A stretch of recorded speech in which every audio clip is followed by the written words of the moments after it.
Our second inductee is a 1978 Fairless graduate, Dr. Jan Leighley-Johnson. She is the daughter of Betty and Roger Leighley. She also has one sibling, Jeff Leighley, who graduated from Fairless in 1976. Jan lived in Navarre while she attended Fairless. During her time here at Fairless, she was involved in drama club, both on the stage and as a student director. She served on the junior class prom committee, edited the student newspaper, was involved in National Honor Society, and served as her senior class's president. So one favorite memory of mine is I was in a lot of the plays and the musical theater that we did, and Miss Fraley, we'd always have practice at 3 o'clock. So when the bell rang at 2:45, we had 15 minutes to jump in a car, if someone had a car, to jump in a car and run over to Brewster to, I think the name was Bethany's, a grocery store, and for however many people piled in the car, to get our junk food and run back and be in the theater at 3 o'clock for when Miss Fraley would call practice to the start. So just that memory of, we felt like we were kind of being sneaky and we were on the clock, and of course junk food is always fun. After high school, Jan attended the University of Akron and graduated with a bachelor's degree in political science after starting off as a business major. She also completed her master's degree at Akron, earning a graduate assistantship and tuition remission for working in the Department for Faculty. During her time at Akron, she was involved in InterVarsity Christian Fellowship, worked for the student newspaper, and was involved in the honors program.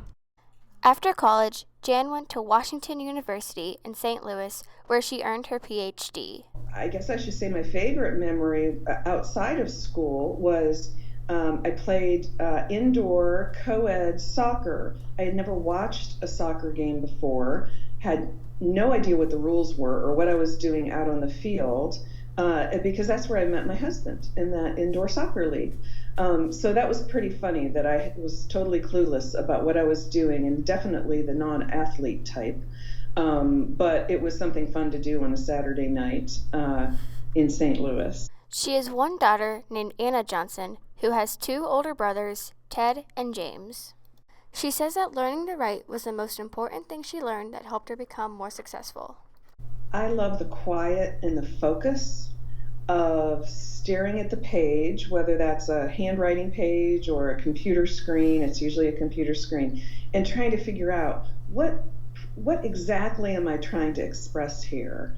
And I love that process of kind of first just throwing everything out on the page to kind of get the idea out, and then doing all the fine tuning of the exact sentence structure and the exact verb that I mean, and whether there's one adjective or two adjectives, and whether it makes the point typically as clearly and concisely as possible. Jan now lives in Silver Springs, Maryland, which is a few miles north of Washington, D.C. What I do now is I'm a professor in American University, so I teach political science classes to undergraduates. I teach research design, for graduate students, I teach courses in American politics about campaigns and elections and public opinion. So, I've said I often refer to myself as an Ohio girl, regardless of what state I'm living in. But I also am constantly reminded of wonderful memories and how terrific Fairless was to me. The teachers, and I think they have no idea that I'm not just thinking about them now because I'm coming back to the high school, but I think about them as I think about how I teach, what I learn, how I make decisions in life, and they can't know how many times they actually come to mind. And I often think, like, am I weird that I have these connections with my high school, or my teachers, like now, 40 years later? And maybe I am, but they're the people who shaped my life. And I think, the other part of it, or the other side of that coin to what I just said, is really, I remember Mr.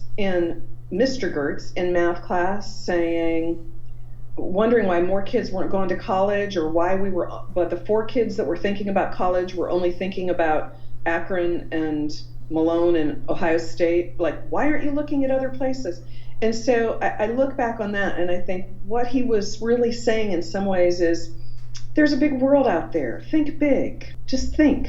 And I've had the luck and the opportunities to explore a lot of parts of the world in ways that I would have never imagined. So I think that's the flip side of, how important Fairless was to me.